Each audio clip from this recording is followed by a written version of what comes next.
Good morning, viewers. Hello and welcome to the Morning News Show, where we bring you the latest headlines and insightful stories to kickstart your day. I'm Kuina Sharma and you are watching CNN News 18. Well, today is a pivotal day in India's political history as the Modi government tables the much debated One Nation, One Election bill in the Lok Sabha. Now, this move has already ignited discussions on its impact on democracy, federalism and governance. We'll continue to get you all the latest updates in the next 60 minutes. Now, after days of anticipation, the One Country, One Election bill is all set to be tabled in the Lok Sabha today, likely igniting yet another political debate.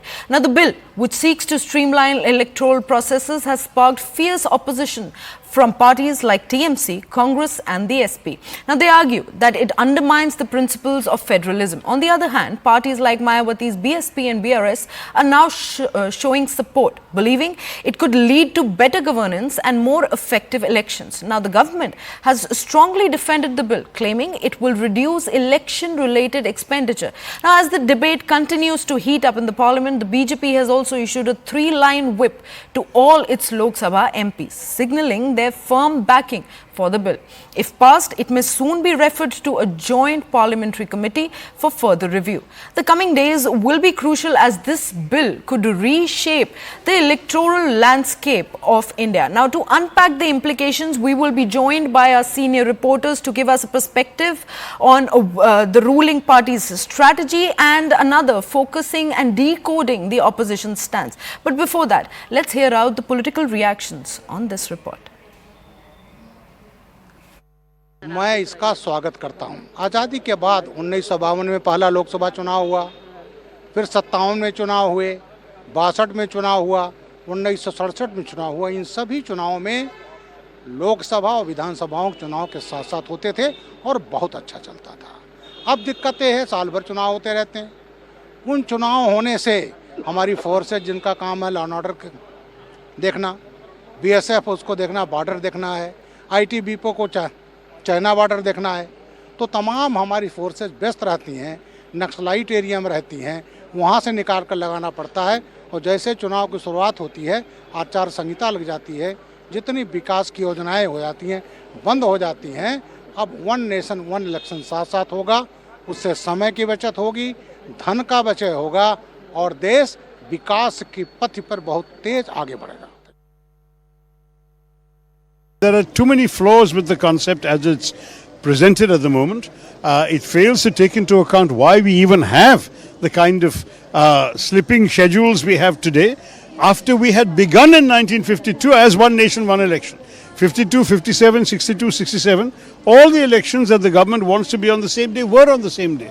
It is only because governments fell, coalitions fell apart, people lost votes of confidence, or governments were dismissed and they had to come back another time, or a government decided to call an early election.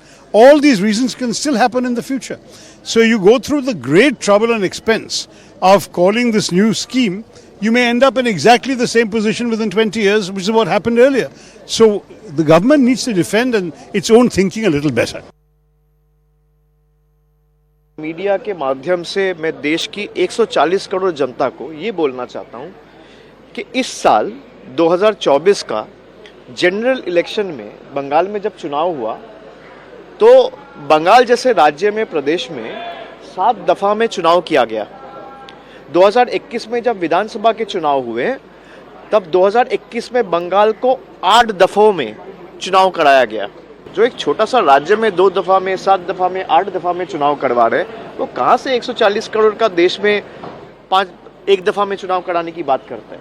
और जहाँ तक ये बात है, ये जनता का अधिकार छीनने वाली बात है। तो जो जनता को 5 साल में 3 बार, 4 बार, 5 बार वोट देने का अधिकार है, ये अधिकार कोई बीजेपी, कोई कांग्रेस, कोई तृणमूल ने नहीं दिया है। ये अधिकार उनको देश की जो 140 करोड़ जनता है, उनको देश के संविधान ने दिया है। तो ये संविधान बदलने की बात है।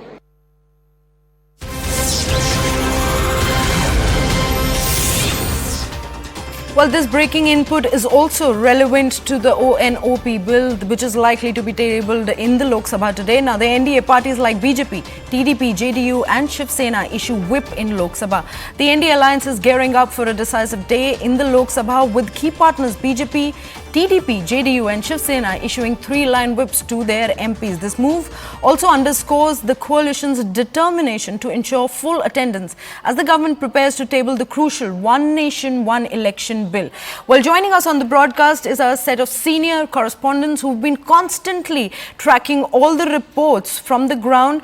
Payal, Pallavi, Aman and Arunima. My very first question will be to Payal. A very good morning, Payal. Payal, help us understand what's the BJP's strategy to ensure smooth proceedings in the Lok Sabha today?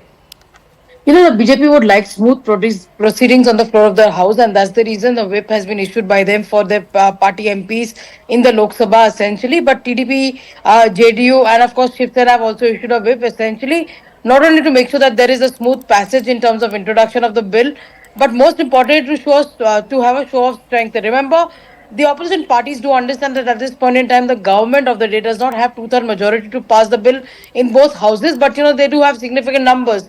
So that show of strength might be one of the ideas on the basis of which the BJP has in fact asked all its alliance partners to come out and speak in support of the bill, which they already have.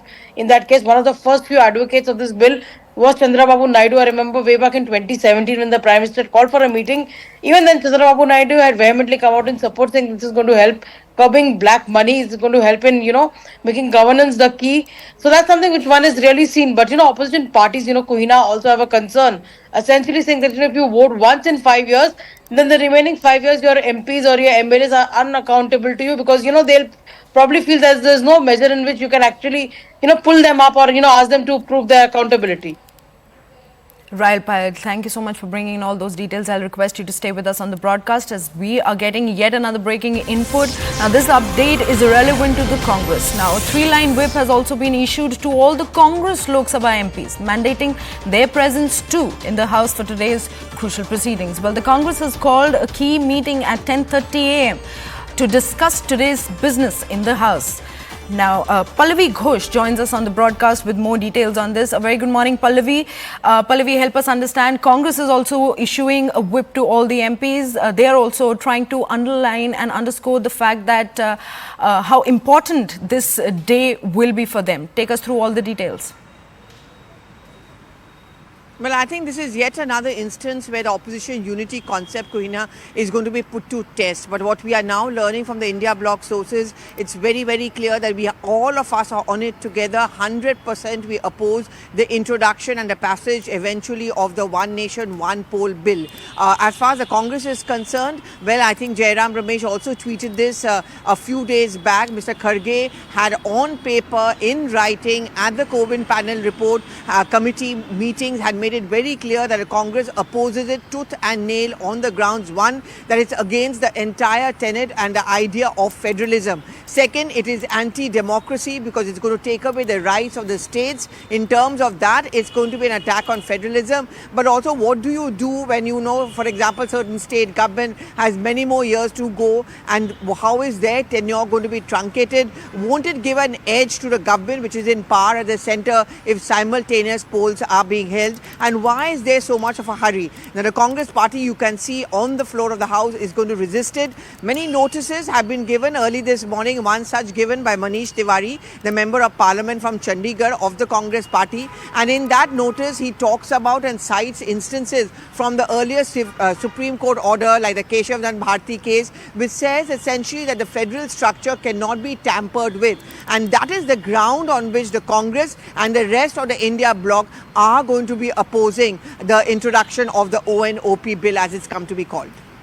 Right, Pallavi, thank you so much for bringing in all those details with the Congress's perspective. But I'd request you to stay with us on the broadcast as we are getting yet another input and update on this entire ONOP bill saga. Now, as per the Coven report, 47 parties have now provided their feedback, out of which 32 have backed One Nation, One Poll bill, while 15 are against and 15 others did not respond. This is a latest development in the entire saga. Out of the 47 political parties being approached for feedback on the One Nation, One Election proposal, 32 have now expressed support, while 15 are opposed. Interestingly, 15 parties choose not to respond at all. And joining us on the broadcast is our colleague Aman for a better perspective into the situation. Aman, help us understand, could the silence of 15 parties indicate potential legal challenges or uncertainties when it comes to tabling the bill also and getting it passed?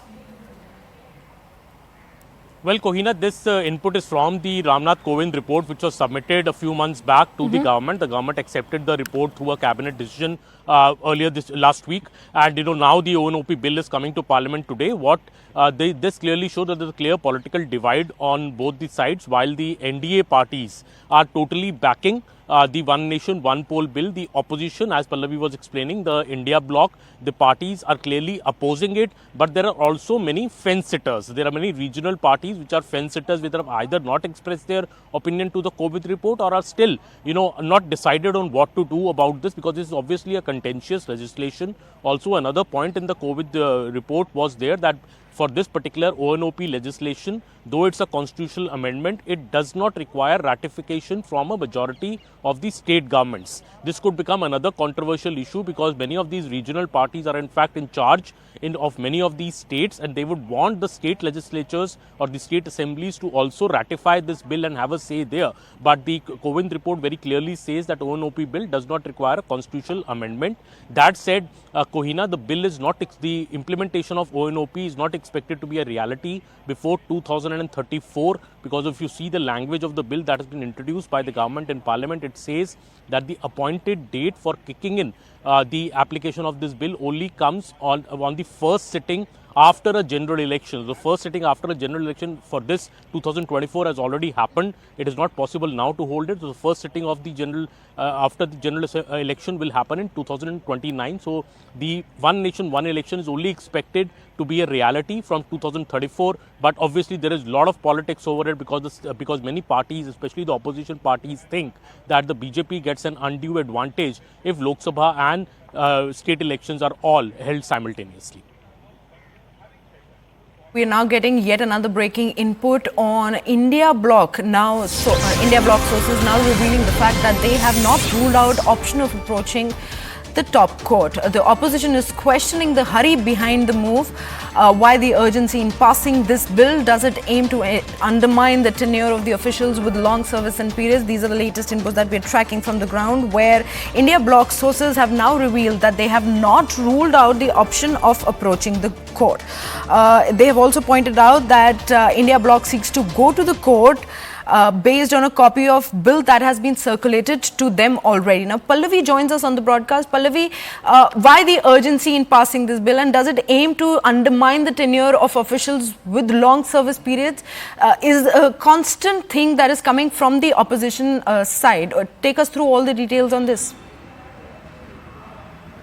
Well, let me just give you a very quick example. I mean, so for example, if I'm talking about the Congress government, which may have come just into power in Telangana, which has couple of years to go, and if ONOP, for example, was to be implemented, and we are talking very hypothetically, was to be implemented ASAP, then what happens to the remaining terms? Why will you cut it short? And their insinuation is that if there is BJP in power at the center, and in any case they have scant regard for the EVMs, that's the logic coming in from the Congress party, then there is no guarantee that we may win the elections, because then they are going to manipulate the elections at the state level by virtue of a simultaneous poll. I mean, many would not agree with this argument, but that's the kind of argument which is coming in from India bloc. So they're waiting and watching. There are many within the India bloc, like the Congress, the Trinamool Congress, who have actually been seeking legal opinion, and they are also mulling the possibility at a later stage, depending on how the ONOP moves inside Parliament. I mean, if it's introduced today,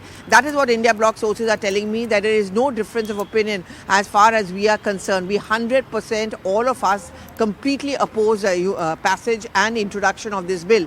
But in case the bill goes to a JPC or a parliamentary committee, they're going to wait and watch to see what the government does. But the legal option is something which is definitely not being ruled out. In fact, as I just said, Kohina, the legal opinion is already being sought on multiple grounds. Very quickly, two main grounds is one, what's the hurry? Doesn't it tinker with the entire idea of federalism? And I think a reflection of that we are seeing in a notice which has been given by Manish Tiwari himself. And the second factor is that why should the state governments not have a role in deciding the passage of this bill?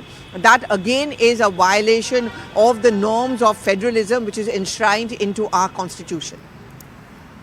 Right, Pallavi, I'll request you to stay with us on the broadcast as we have yet another update which is relevant to the ONOP bill and the saga that continues to unfold. Now we're getting a reaction from BRS. According to the top BRS sources who have informed CNN News 18 network on One Nation, One Poll, the party is actually adopting a wait and watch policy. Well, these are the latest inputs that we're tracking from the ground. Now, Payal also stays with us on the broadcast. The BRS is yet to clarify its position on the bill, signaling a very cautious approach amidst the ongoing political debate. Now, Payal, is this strategic silence indicative of potential negotiations or demands from the ruling government? It's very interesting, because on one front, while the BRS initially had supported the idea of having one country, one election, so did the parties like BJP and YSR Congress.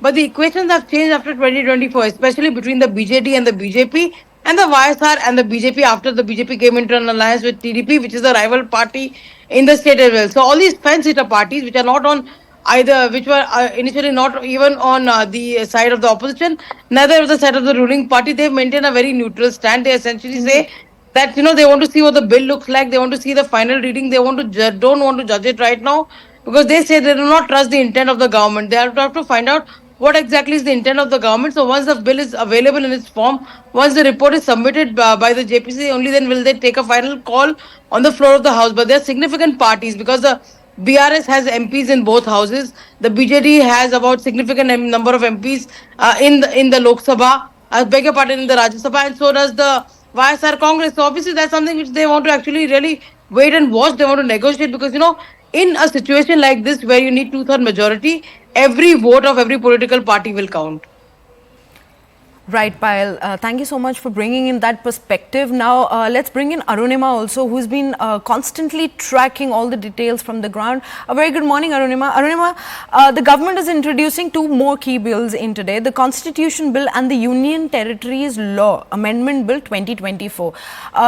Can you help us understand with the viewers also what these bills entail and how they will be paving the way for simultaneous elections? See, when you have to bring in one nation, one poll, you also have to talk about the three union territories like Delhi, Puducherry and Jammu and Kashmir, which have, a unique situation. They are union territories, but they do hold legislature elections as well. So to amend this process of holding elections for these three union territories, you need to bring in a separate bill for each one of them. And that's the requirement. As far as the other bill is concerned for ONOP, you require to amend several other laws as well. 82A, 83, 832 and 327. These are the articles. It will have to be amended within the constitution. And for that, you require a separate bill. Even though the government has now proposed one holistic bill for amending the entire process, and the government's argument seems to be that ratification from the states is not required, because this is an ordinary bill that is being brought in, unlike a constitutional bill for which amendment and ratification from the states is required. But that's what the India bloc is also saying, that we'll have to wait. The bill that has been circulated, of course, is being studied by all their legal experts. The India bloc leaders are not having a floor strategy meeting for now. But like Pallavi is reporting, they're all on the same page for now, that they're not going to favor this bill.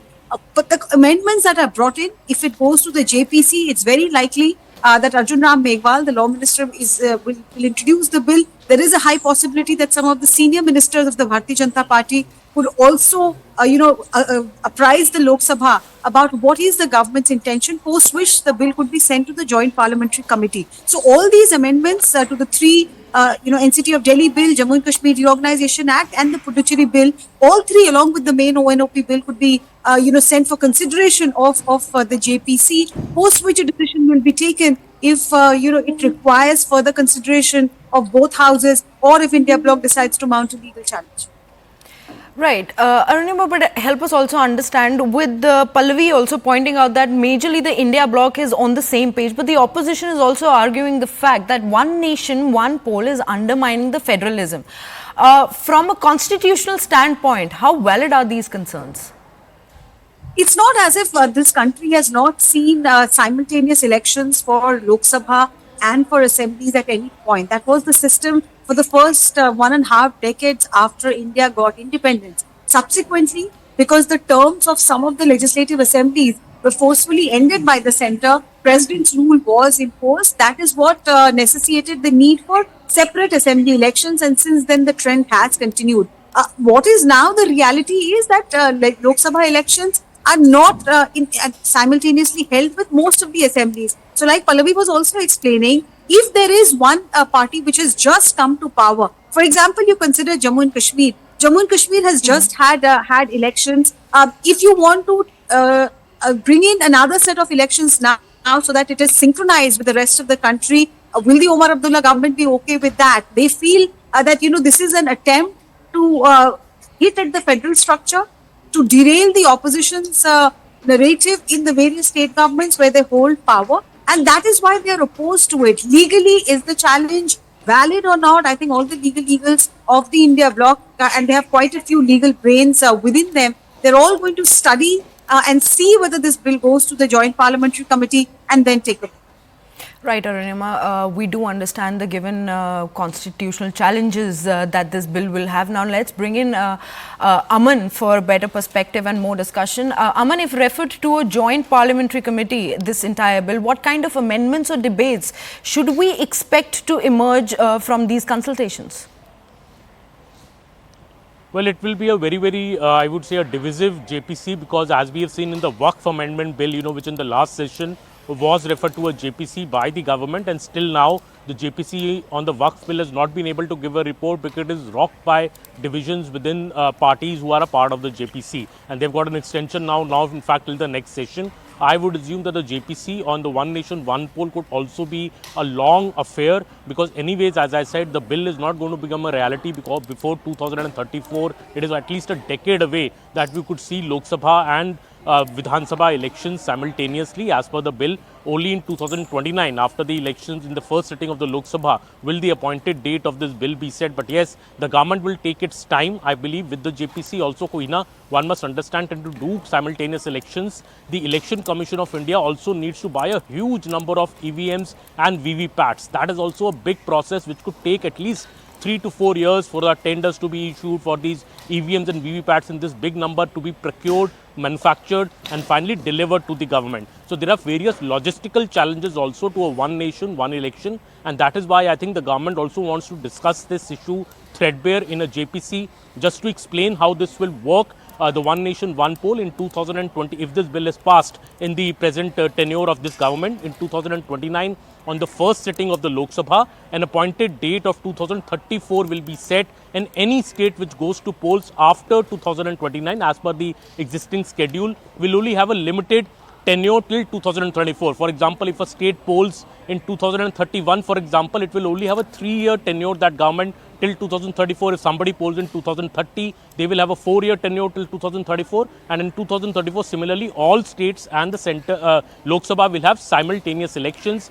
If any government falls between 2029 and 2034 due to no confidence motion, due to any other factor, fresh elections will be held in that particular state, but the tenure again will be a curtailed tenure till 2034 to again maintain that calendar when we could see election in 2034 simultaneously. That is the plan of the government. Let's see how it goes in Parliament today and later in the JPC. Right, Aman, thank you so much for bringing in all those details. Well, I'd like to thank all the senior correspondents who've been getting us all these insights and latest developments from the ground. Now, India, it's that time of the year again. The Indian of the Year awards are back. This is your chance to celebrate the visionaries and icons making India proud. From trailblazing business leaders to inspiring youth icons, entertainers, sports legends and change makers, these incredible individuals have left their mark, inspiring millions worldwide. So show your support by voting for your favorite Indian at www.indianoftheyear.com. Together, let's honor India's pride, the world's inspiration. RP Sanjeev Goenka Group presents CNN News 18 Indian of the Year. With that, we are slipping into a very short break. Stay tuned. We'll be right back with more news and updates on the parliamentary updates.